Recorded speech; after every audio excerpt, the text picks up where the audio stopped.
Welcome to our community. Susie Thomas with you this morning. We are getting excited for the Jackson Community Celebration. Joining us is David Ruwati, who is in charge of that whole enchilada. Good morning to you. Good morning. David, you have been involved with the Jackson community for some time. Tell us a little bit about you and your history. Well, I did graduate from Jackson Township in 1974. Go Polar Bears. Go Bears. Yep. We're the class at 74. Don't have to say anything else. We were the best. Oh, excuse me. There were many other classes around that era that were awfully good as well. So tell me a little bit about what you remember and why you've wanted to stay in the community and give back and contribute.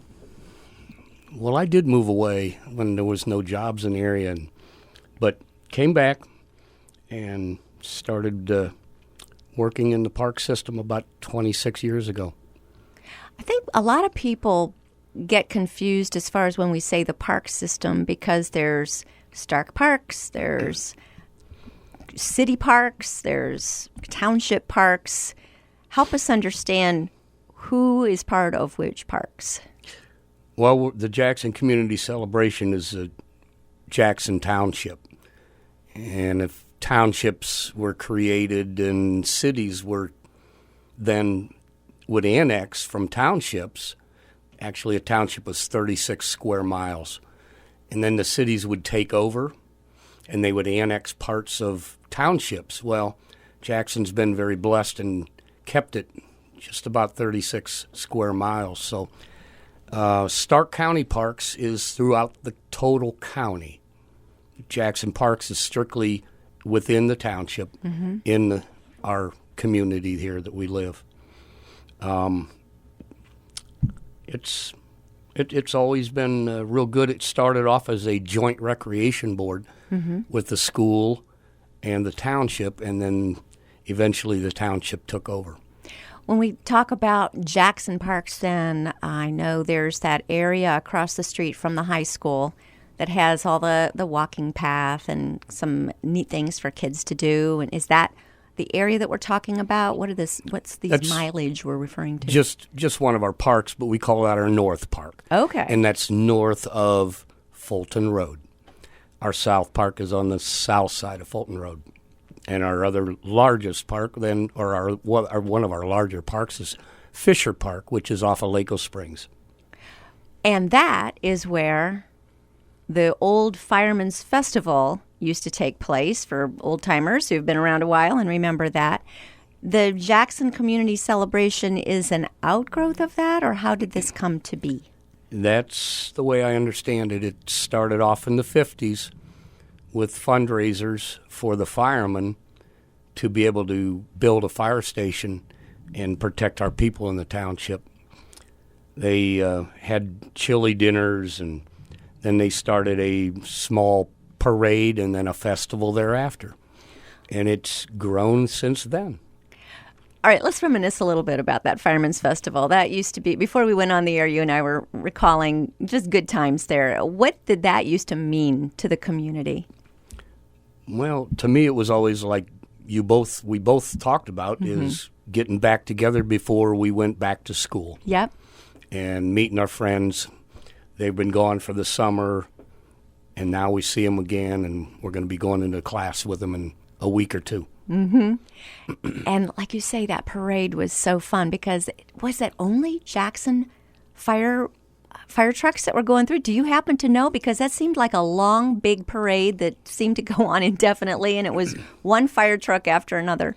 That, and I think our bands were involved, and anybody they could get to basically parade, whether it would be antique cars or whatever. Yeah, I don't know whether it was a lot of noise. It was a lot of noise. That's what I recall. And then everybody headed up to the festival and just lots of fun.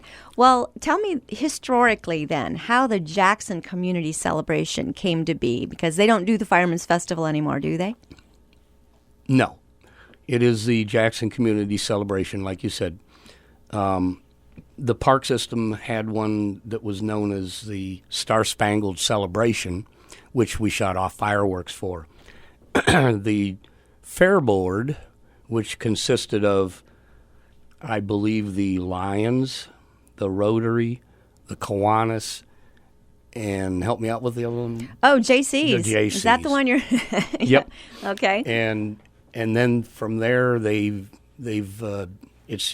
combined them. The Township Board of Trustees combined the organizations so it wasn't redundant to do the same thing constantly. So they changed the date, brought it into the late part of June, July, 4th of July type stuff. Mm-hmm.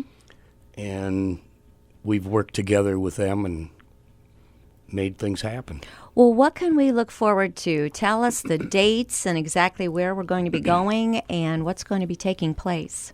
Well, and this is just to let you know, this is a year-round process.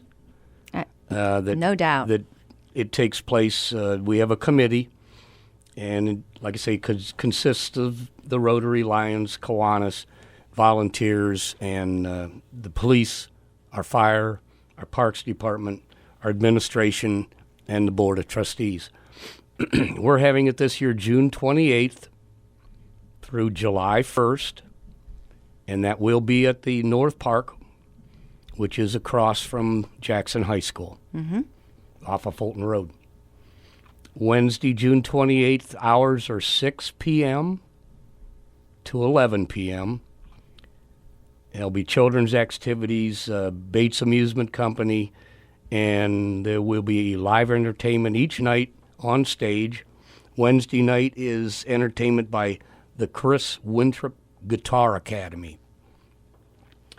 Thursday, the 29th, hours are 6 to 11, and they have children's activities and all kinds of activities for everyone, and the entertainment that night will be La Flavor. Oh.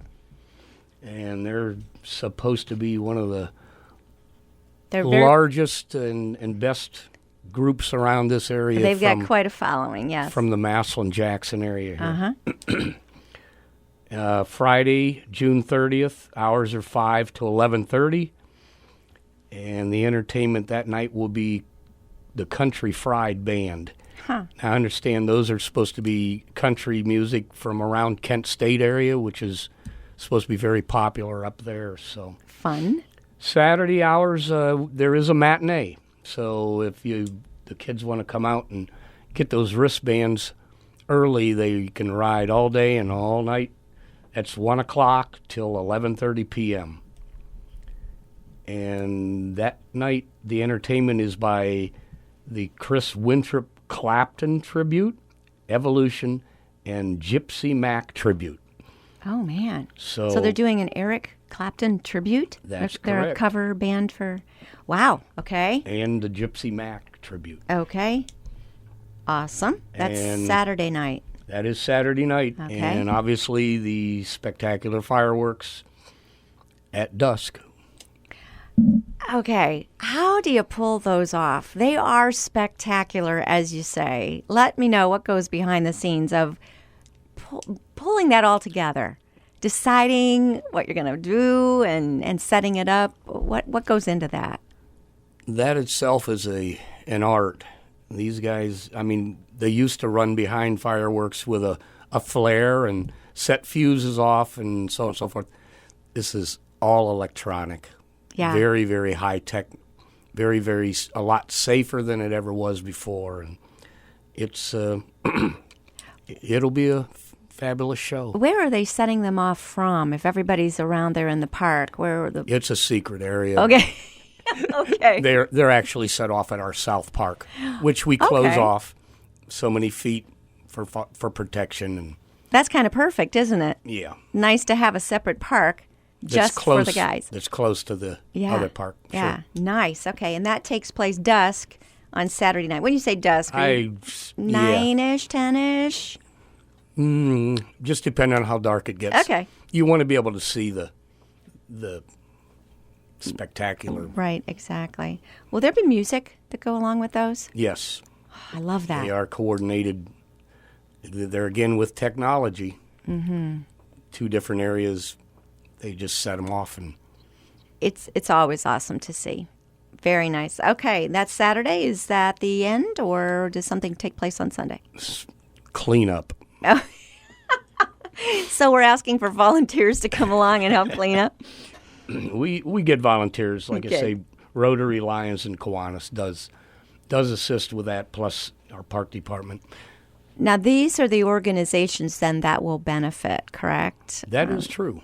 What kind of, how much do you make? How much does this go back into the community? Well, what we do is we ask for sponsors. And the dollars that we get in, we use to pay the bills for. And the ride company funding that they get back. And after that, after the bills are paid, the Rotary, Lions, and Kiwanis get cut a check. So it's not the township that's getting anything. It's the three organizations that in turn around and give back to the community. I mean, I can't tell you the Lions with the glasses Yes. and so on and so forth like that. The Kiwanis business people that turn around and give things back, and the Rotary the same way. Mm-hmm. They've done a lot of things. Absolutely. So when we go and attend this, it's only doing our community good because in turn, these organizations continue to give back to the community time and time again. Exactly right. Who are the major sponsors behind it? We ought to give them thanks. Well, we wouldn't have any flyers without the print shop. And we get transportation from Fairway Carts, Parts and More, Kent Repository, the Jackson Suburbanite, the Independent, Republic Waste Services, Midwest Sign Company, Oldinger Landscape, SARTA, Maslin Cable TV, Aqua of Ohio, Canton Chair, and Esber Beverage Company. Awesome. And these are just the major sponsors. You've got something like 100 other additional sponsors helping you out pull this off, right? Lots of people are involved. More getting involved, so it's a good thing. It's community. It's a family event. What does it cost a family to attend? It's free to attend. That is amazing. Say that again. It's free to attend. The ride tickets are a cost. Right, okay, to get on the rides. But when you say there's children's activities, those are free, correct? Other than the rides? Yes. Are they bouncy houses or what kinds of activities you've got going? Just different things that'll be going on that they can, enjoy without paying. Jackson somehow is a unique community in that they are able to continue to do these kinds of things for a growing large community. It really continues to hold on to that small town feel, doesn't it? Can you touch on that a little bit? Describe that a bit. Well, under the direction of the Board of Trustees, they will get you to make things happen. Mm-hmm. Yeah. So tell us a little bit about behind. We also have good department heads that manage things that go on. But like I said, they push to make sure this is a good place to be, good place to live, good place to raise your kids and go to school. Yeah. Wonderful parks. Yes. Behind the scenes, what goes on? Tell us, help us know how that sausage gets made a little bit behind the scenes of pulling this off. As far as the community or the committee that actually does this? Yes. Well, we meet just about every month and hash out different things to, from nuts to bolts to putting everything together to making sure, and our secretaries and our receptionists, they all work hard to help us make sure we can get it all put back together. Mm-hmm. Well, it's an amazing time. We are going to take a short break, but you don't want to miss June 28th through July 1st, all taking place right before all the 4th of July things get going. You can see some amazing fireworks before the 4th of July fireworks even get shot off. We're talking about the Jackson Community Celebration, visiting with David Ruwadi, and we will be back after these words. You're listening to Our Community.